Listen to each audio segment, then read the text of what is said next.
Hi, you're listening to Switch On, a podcast to shape the principles of modern leadership. We will be discussing the real experience with successful leaders and learn from them how are they tackling real-life, real-time challenges and build on their learnings for tomorrow's success. In this series, we'll focus on how we are bringing vision to life. Having a purpose, a vision alone, is not enough to be successful. Both require action. Without action, vision is nothing more than a dream. The key to success is to stay focused on your vision and to be realistic about your current situation, and that can be a challenge. Sometimes current reality can be so discouraging that it's easier to say, my vision wasn't realistic, I really didn't want it, it wouldn't have made a difference. It's fully normal to feel uncomfortable, but if you don't give up, if you stay true to your vision, if you decide to hold on to it, the uncomfortable tension will resolve in favor of your ambition. So I'm really happy to be able to open this season starting with square one, the change and how we are perceiving it. I have a special guest with me today, Podjed. Dan is an anthropologist dedicated to developing ethnography-based IT solutions and innovative research methods at the intersection of different scientific fields.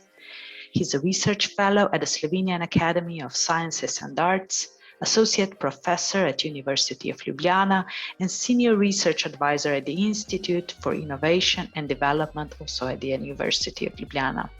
Welcome, Dan. Hello, Helena. Good to have you with us. Dan, you're very passionate about applied anthropology, and you have led several interdisciplinary and industry-related projects. You have also contributed to the development of technological products and solutions in many EU Horizon and Erasmus initiatives. In the two books you have recently published, The Indoor Anthropology and Scene, you have shared with us how you've gotten to know the society and yourself during the pandemic to highlight the value of anthropology in today's world. So tell us, what is driving you? What is your ambition? Well, before we start and before I answer this question, I just want to tell a little bit about how unfocused I apparently am.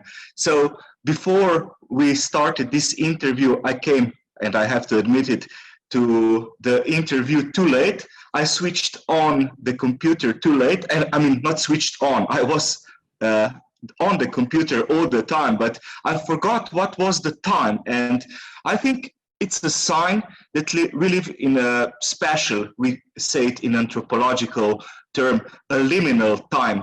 So this year and a half of the pandemics has changed our attitude to time, to work, to well-being, to the notion when we are switched off and when we are switched on. And actually, I'm constantly on, and this is the main problem. And therefore, I forgot to come to this interview, and I sincerely apologize once more. No worries, all good. But now we're here and answering your question, what is my motivation? What drives me? Well, I sincerely believe that anthropology can change the world. And I really believe we should include more anthropologists in the interdisciplinary development teams, especially when we develop new technologies. In my opinion, if, for example, in the team of creators of Facebook, a technology that is used almost by 3 billion people on this planet, if there were also anthropologists, psychologists, sociologists, philosophers, and other social scientists included in the beginning when the network started to grow, it might be a different network. Perhaps it would be actually a social network, but what we've got now, what Facebook, Twitter, Instagram are, I don't think these are social networks because they make us more asocial. We don't socialize more. We don't feel better because of Facebook. Actually, this is something that is stealing time from us quite often. And what I really want is that anthropologists would get engaged in the development of new technologies and start making more humane technologies. The technologies that will enable us to switch off and not to be constantly on. Because in my opinion, now the humanity and Homo sapiens needs to be unplugged, switched off more than ever.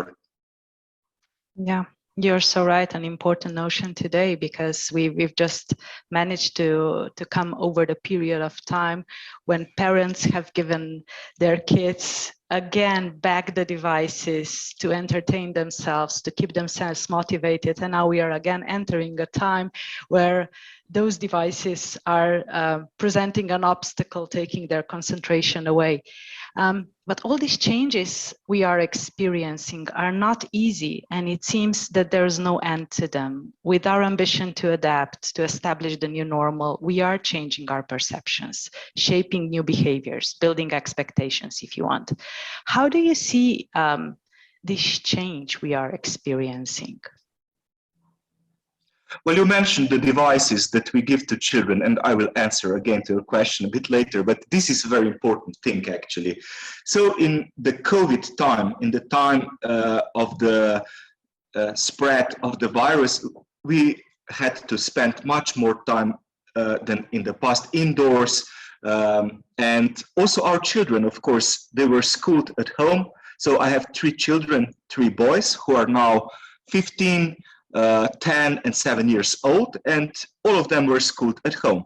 So we had to buy 2 computers and 1 tablet for them to be able to be schooled at home, to be in touch with other children, to be able to get the knowledge from the electronic platforms and so on.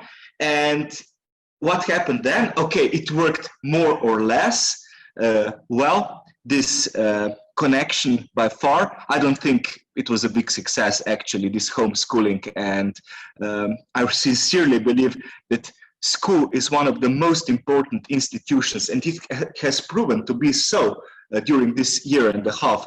But what happened this year?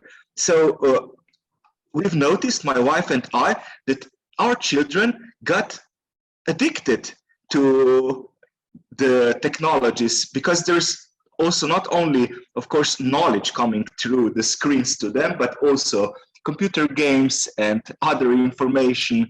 And so we had not just to buy the computers for the kids, and I don't only pay for the internet access at our home. Now, 2 months ago, my wife and I purchased a computer program called, I think, Custodio, which switches off our children after an hour and a half of playing games or doing whatever they do on their computers. So I'm paying twice, actually, now. First to be plugged in and then to be plugged out. Yeah. And this is the main paradox of contemporary time. So we're paying twice because, I mean, we spent too much time in front of screens, right? And we have to start using the technologies to be switched off, you know? And this is the point. I have to focus somehow, and because I have huge problems. I mean, I have to admit to you, I'm also addicted to technologies. I'm a big fan of technologies, huge fan, actually.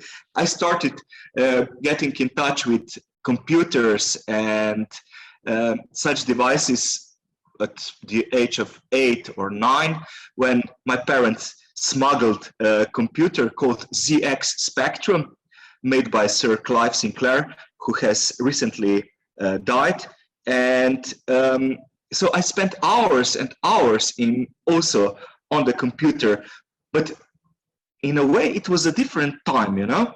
Yeah. Because at that time, you were able to, first of all, unscrew your computer. This is one of the first things I did. So I tore it apart, looked at the processor and other parts, and then put it back together, and I was able to code in the program language called BASIC. So I was actually able to access the computer. But now those devices like smartphone, this is a black box on it, you know? So I cannot even replace the battery. I could do it in my old Nokia, but this one that I have now is completely solid, so I cannot penetrate in it. And I don't know what is in it. And I even don't know what are the algorithms in it. So how does it work? And how, not only how do I operate with it, I don't know how it operates with me. Because this is what I have noticed, that the smartphone is actually a device that is operating with me. And I have become, in a sense, an extension of the device. So the tools, the smart tools are not human extensions anymore. We have become extensions of the devices, and somebody else is directing me, or at least nudging me in a certain direction here and there. And it's nicely shown in that documentary. I don't know if you saw it, The Social Dilemma, which is on Netflix. I have, and we will touch the subject a little bit later on, because I fully agree, right? Everything that we are experiencing is becoming quite overwhelming. Many things have changed in the past 2 decades with new communication channels. How would you say this is affecting us? Where can this lead? What can we expect in terms of our behaviors going forward? What worries me that the social networks and the smart technologies in general don't open our horizons, they actually narrow them down. I was really optimistic at the beginning of the World Wide Web when I started using it in early 1990s and then started to research it in mid-1990s. So I thought that the internet, World Wide Web, actually, the internet is more like technological platform, but World Wide Web will be a platform for making a new social reality, or a kind of agora in this Greek sense of agora as this city square in Greek polis, where you were able to meet other people, talk to them, exchange ideas, and also I imagine the web to be something that enables you to create a new identity. I was really impressed by, I don't know if you remember one communication channel, it was called A-Chat, or shortly with the acronym IRC.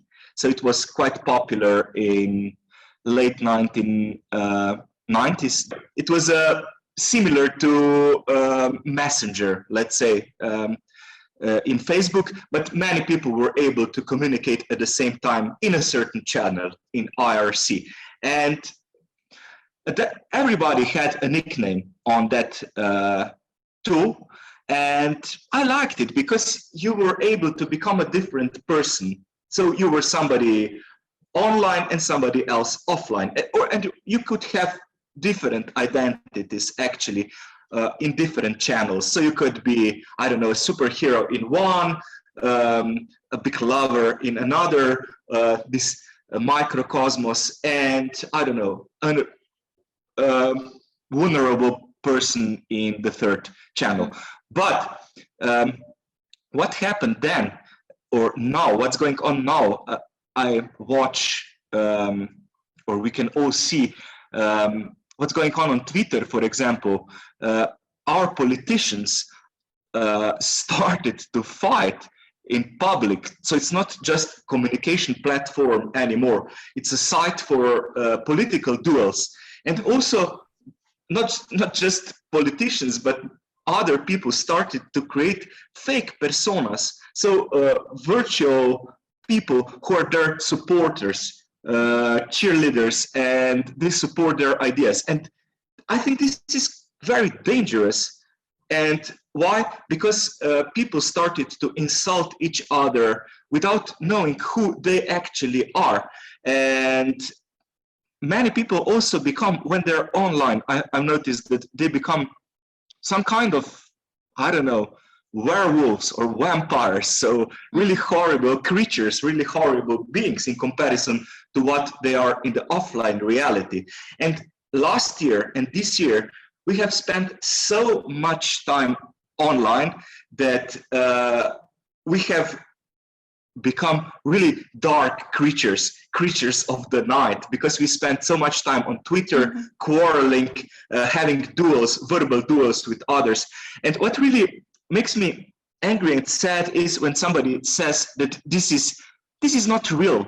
This is a virtual platform. You shouldn't take it seriously. But come on, if we spend 13 hours per day, this is a result of statistics of last year. So from 2020, during the lockdown, adults in the UK and the US spent 13 hours per day online or in front of screens, in front of computers, televisions, smartphones, tablets, other devices.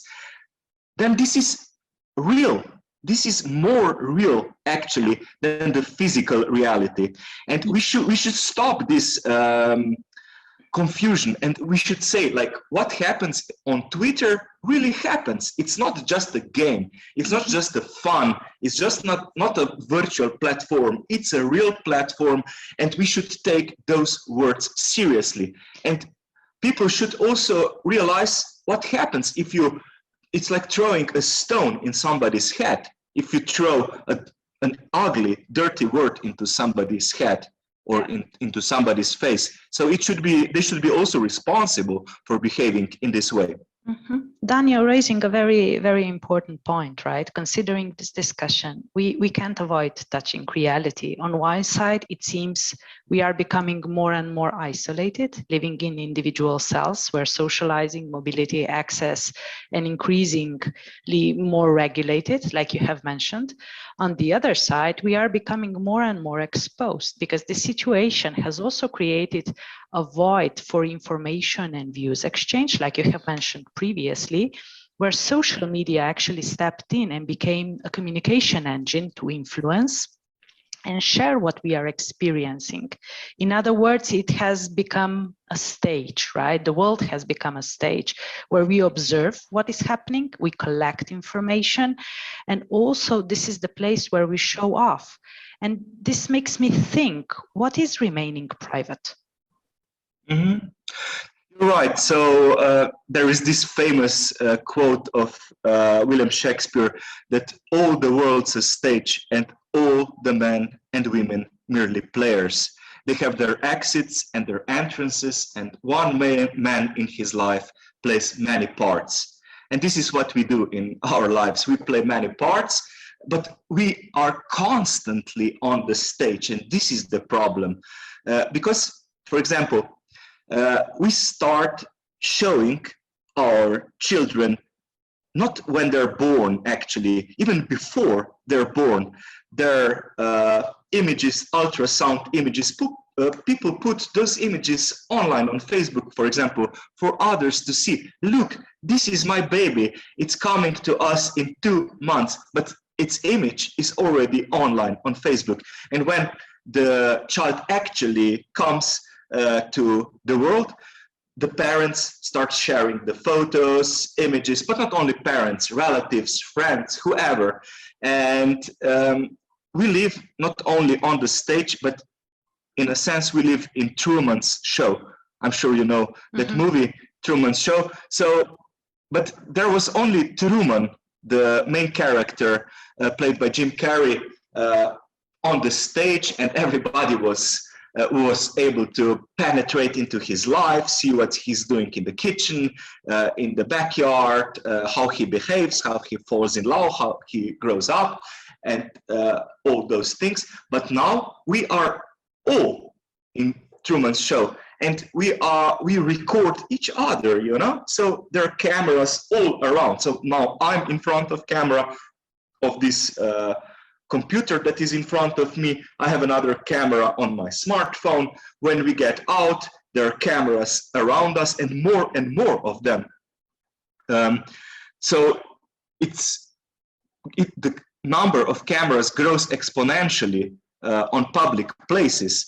For example, in China, they have like millions of them surveilling people, checking who is outside. and not only in China. So they're also selling those smart cameras to other countries. I was in Belgrade a month and a half ago, and now they installed in Belgrade, the capital of Serbia, 3,000 Huawei's smart cameras, which keep surveilling, watching who is on the streets and doing what. So the cameras can automatically recognize your face. And this is also the fundament of the so-called surveillance society that we have already stepped in. And also in Slovenia, I mean, people then say, oh, but this is going on in China, the surveillance state, or in Serbia, it's still far away. But come on, I mean, we have the fundamentals already built. So it's not necessarily that a camera records what we do.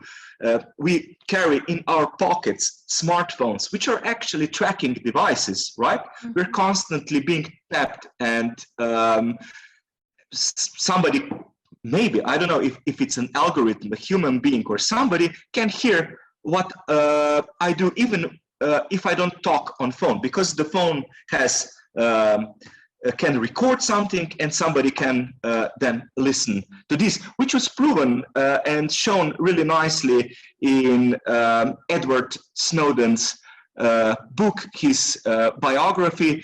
Edward Snowden was a whistleblower who explained what NSA, National Security Agency in the US, was doing. So collecting huge amounts of data, recordings about people, what they do from minute to minute.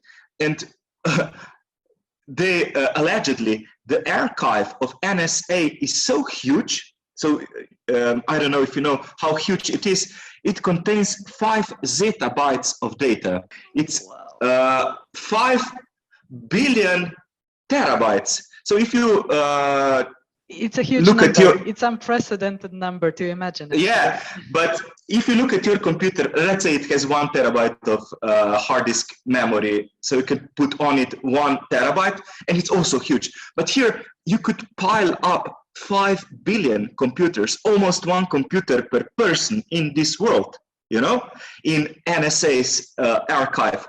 And somebody then calculated the size of the archive, the digital archive of NSA, in comparison to Stasi's archive. Stasi was a secret agency, actually, Ministerium für Staatssicherheit in Eastern Germany, so Ministry for National Security in Eastern Germany.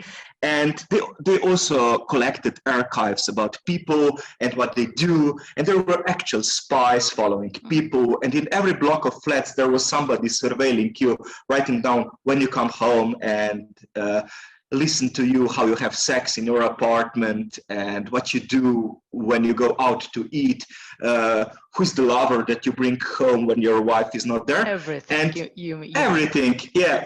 All your life was written down. And in the archive, there were, I think, 1 billion papers, and written by hand or typewriter about people of Eastern Germany. But if you would put all those papers in files and put those files on shelves in the archive, this archive would be approximately, I think, 130 by 130 meters big.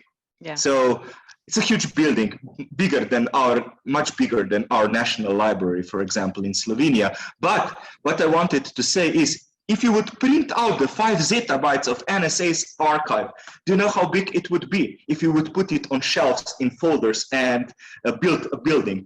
I cannot even imagine. No, I will tell you. So it would cover almost whole Europe. So wow.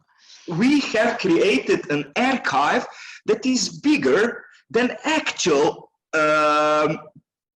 human population if you would put people all together. So it would be a much bigger size of the archive about the data of humanity. And now we're coming to this ideal which is nicely presented in Jorge Luis Borges' short story about a geographer who made a map of the world not of the kingdom, which was made in size 1:1. So the map actually covered the whole kingdom, and it was the most accurate map in the world. I guess the king was not happy when the geographer did it, but he covered the whole kingdom with it. And now we're getting to the situation where the data map of the world collected by Google, Facebook, Amazon, other data giants, and also by secret service institutions such as NSA is actually bigger than the actual social reality. So Google knows more about us than we do about ourselves. So this is what horrifies me. Yeah, and especially behaviors and patterns, right? You are really opening an interesting discussion, which opens two fields for me.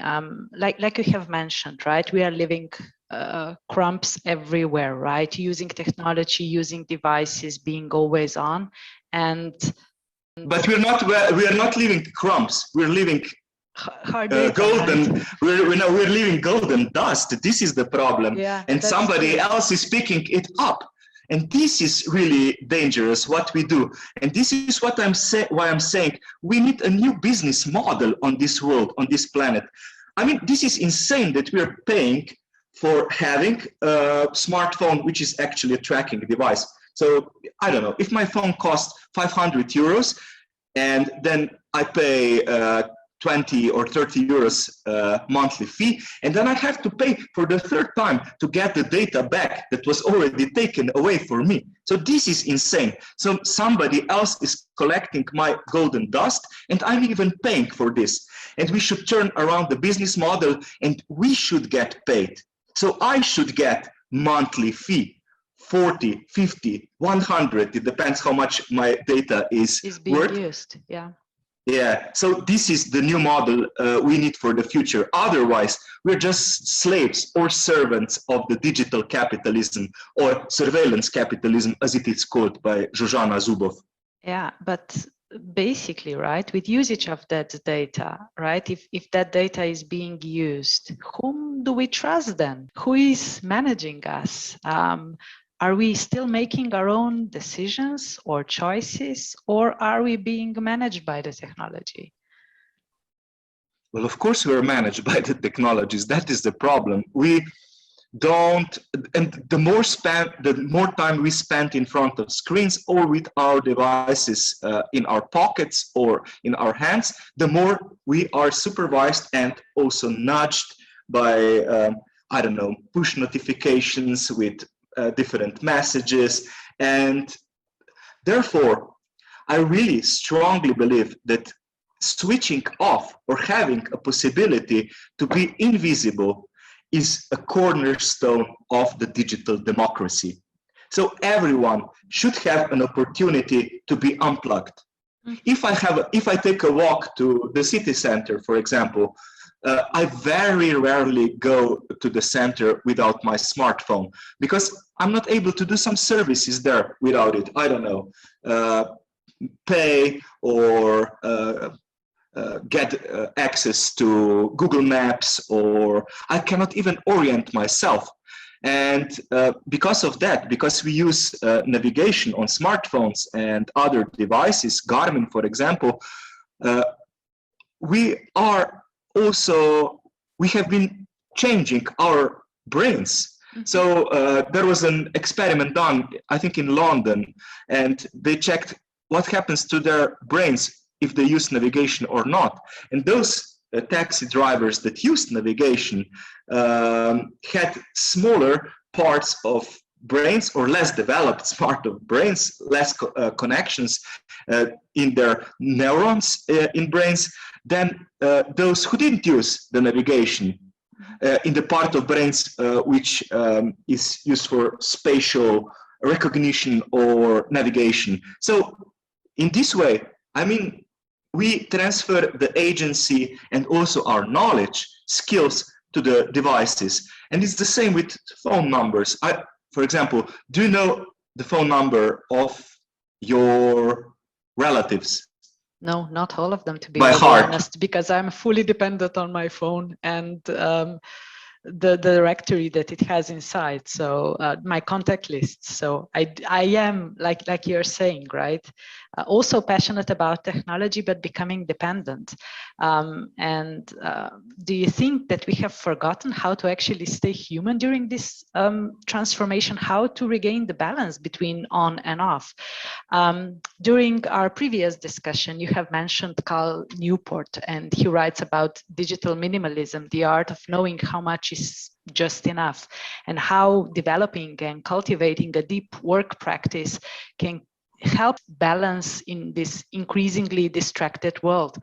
What is your view on this? Should we relearn how to unplug, how to become again independent, or is the answer again in the technology that allows us greater freedom, like you have mentioned us before? Tell us about your experience. Yeah, I deeply believe we should have an opportunity to be unplugged, to be isolated, to be switched off from other people and information, because those are the moments of deep work, in Cal Newport's words. So in addition to the book Digital Minimalism, he has another one titled Deep Work. I really recommend it to the listeners of the podcast. And he explains that if you really want to work deeply, to focus on something, you should have an opportunity to be isolated. I mean, lock yourself in the office if you have it, but the problem is we have also created work environments which don't allow us to be switched off. So we are constantly on, because we have to sit with other people in co-working places. But co-working places, okay, for some reasons are great for exchanging ideas, but for some reasons are horrible. So people need actually their own rooms, their own little places where they can, where they have time to work for, I don't know, 2-3 hours per day. And then they can go to co-working place to exchange ideas, to talk to others, and then go back for an hour. And I think working 3 to 5 hours deeply per day, this is maximum. This is maximum of our cognitive capacities. And we should not work too much anyway.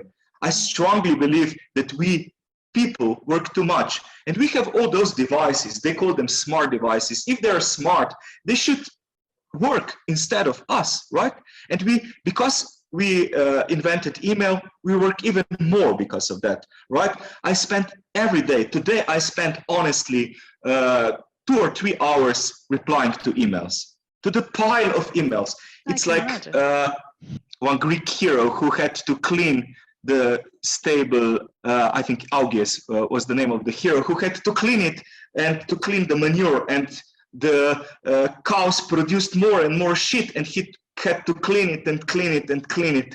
And it was one of, I think maybe it was also one of the Herculean works, I don't know, but the problem is that we are deep in this shit, and the shit of emails, the shit of information, there is too much load of this, and we cannot clean it up. And we have to try to find solutions to communicate also in the way when we don't, for example, immediately reply.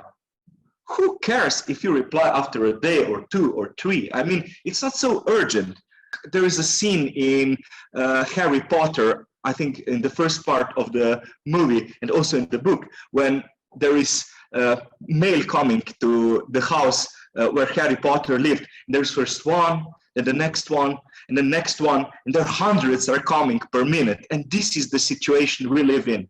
So we are constantly under a pile of mails, and we cannot answer to all of them. And this is what makes you nervous already in the morning. So it takes much more time if you communicate in written communication than just talking to somebody. The most efficient communication is, of course, face-to-face interaction, because people are used to this kind of interaction. And we have been doing this for the last 300,000 years, the species Homo sapiens. And what we're doing online, we don't have any protocol, we don't have any etiquette about it, how to do it. And we're doing it for the last 2 or 3 decades, communicating online, not even 3, more 2 decades. And online social media, we're using them for a decade and a half. And we have got really deep in this, and it's taking too much of our time. So we have to do something about it. In my view, technology is intrinsically by itself, right? Neither good nor bad. The key is using it to support your goals, your values, what you're aiming to do, rather than letting it use us. And I think here is the trick. I have seen many cases, and with the adoption of technology, seen many teams who have become more productive, more effective, tackling the challenges that before were maybe impossible or deemed impossible for them. So I do see advantages, but becoming fully dependable on technology, well, there needs to be some, I would say, limit. There needs to be some common sense when it makes sense on applying it and when not. I fully agree. Today we cherish the personal connection, meeting people face to face. It presents a value, but I think it's only because we were so used to having it before, and then for a certain time this was not possible. So speaking with some people that you used to meet and not being able to cross the border, Zoom, Teams is the only way how to connect and still see their faces at least. Without that, I think it would be even more difficult to do certain things. But going forward, what would be your recommendation to regain this balance, to remain human and be more successful on one side, and create a world that it's a better place to live in than we feel today? Well, first of all, I don't agree with you that the technology is neither good nor bad. I mean, if you develop a gun, then you know what it's used for, right? For killing people, very simple. Yeah. And if you develop a cup, so it's used, I'm looking at my cup of coffee here, so this is what came to my mind. So it's used for drinking coffee, right? And the developers of technologies should take responsibility for what happens in the society because of them. Facebook should be responsible for what's going on now. So it's not just connecting people, but also making them live in information bubbles, having quarrels among each other, making revolutions or counter-revolutions online and things like that. These are all results of a certain technology, and they shouldn't just give up their hands and say, oh, our technology is neutral, people are responsible on their own, what's going on with them? Wrong. I mean, they should also have a responsibility. I agree. I agree. Okay, but the question is now, how can we make technologies more humane and more beneficial for humanity? I strongly suggest to use in development of technologies the people-centered development principles that we have now tested in several Horizon 2020 projects in development of actual technologies. And this principle really works. So, and it makes a shift from the expert mindset or expert development to the people-centered development. And there are only 4 steps. The first one is identification. So we have to identify the people who will be using the new technology. Then the second step is analysis. We have to understand what people think, do, how do they use existing technologies, and how this technology, the new one, will influence their lives. Then the third step is interpretation. So we try to interpret what we found out from the people by doing interviews, participant observation, focus groups, also surveys, all kinds of people-centered approaches or techniques. And very important in this step is that we invite people to participate in the interpretation, the people that we worked with in the step 1 and step 2. So we invite them to the meeting room, and, or even better, we go to their homes and decide there, what will we do to serve your needs? How can we do it together? So instead of doing things, designing technologies for the people, we design technologies with people. And this one word, with instead of for, is crucial for making the shift from expert to people-centered development. And then in the step 4, we test the solutions, the technological solutions, whether it works or not. And this process is then iterative. Often things just don't work. And then you have to go back to people, show it to them what you've got already, and ask them, can we go another round? Can you help us again? Let's do this better. And when you repeat it a couple of times, then you get people-centered solutions. The problem of the current development of technologies is that it starts somewhere in between the step 2 and 3. So actually it starts with interpretation without people. So then you have a, I don't know, head of the director of a company, head of design, head of management meeting in a meeting room, and then they talk. What will we do? What shall we do? What shall we design for our users, customers, clients, whatever? So one important thing, get rid of those words. So users, customers, clients, these words should be banned from the people-centered development. We are all people, right? With names, surnames, with our special identity, with our special traits. We are not artificial personas. We are people, and we want to be addressed like that. I don't feel like a user today, and I suppose you also don't feel like you're a customer when we discuss with each other. So let's have some respect, right, to the people that will buy our solutions or use our solutions. And then in this process, if you actually invite people in step 1, step 2, step 3, and keep them engaged, then you have better solutions which are more people-friendly.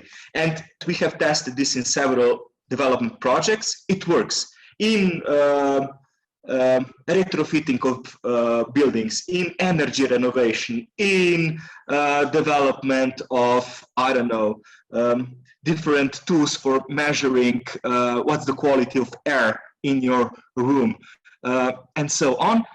And we have to make the next step too. First, we made a step from expert development to the people-centered development. And the next one, a really urgent one, will be from the people-centered to planet-centered development. We have always to take account the planet in the formula. Otherwise, we will not be able to survive on the planet as a species. Yeah, so technology developed for the benefit of the people and not just be developed for the profit, I could say it very bluntly. Thank you so much. Thank you very much, Dan. Very insightful conversation, but also a very interesting discussion. And it was a pleasure to discuss how we are perceiving change and how this technology is changing our expectations and life, and where we need to regain the balance to remain human. I think your advice opens a lot of new potential questions, and I was very, very happy to have this discussion with you. Thank you very much. Yeah, thank you so much, Helena, for an opportunity to talk to you. And before we conclude, I would just like to add maybe one final tip for people listening to this podcast. Sure. So how to stay Homo sapiens in this very special time where the so-called digital transformation is going on. I'm a bit afraid of this term, digital transformation, because it reminds me a lot of this metamorphosis of Franz Kafka, who wrote about Gregor Samsa, who transformed into a bug. And I think we should be aware that there is also another kind of transformation going on, and it's the analog transformation, which should be going on in parallel with the digital transformation. And we have to keep using things that are material, and we have to keep having opportunities that are physical, like meeting in pubs, going to concerts, meeting in theaters, enjoying the, stand-up comedies or whatever, because this is all very humane. Being constantly in front of screens, socializing like we did last year during the Corona time, when we cheered to one to another with a glass of wine, this is, for some time it was nice, but this is very exhausting. And we need to plug off the computers from time to time, and we have to step out because we spend too much time indoors, to go out alone, to have a break. So we deserve it. So, and because this is also, in my opinion, the only way to keep our species normal. So otherwise we will go to other direction, either to what Harari calls Homo Deus, or to the direction of the human of the COVID age, Homo Covidensis, who spends most of the time in front of computers and is stuck indoors. And I guess we don't want this. If we want to stay humane and humans, we have to get out. We have to switch off. Thank you. Thank you, Dan. Very much appreciated. Finding this balance is really important. Otherwise, sometimes we question ourselves if we would just go insane because it's simply getting too much. Thank you very much for this lovely conversation. It was great to have you with us. Thank you, Helena. Have we forgotten how to stay human during this transformation? How to regain the balance between on and off? Conversation with Dan gave us a lot to think about. The notion of humane technology really resonated with me, and we can achieve it simply by shifting from for to with, by making technology development centered around people and with people, with their participation, involvement, using their insights, doing it together to ensure better balance through value. This podcast is brought to you by Drop of Milk, an impact-driven business consultancy and expert on customer-focused digital transformation. You can learn more at dropofmilk.com.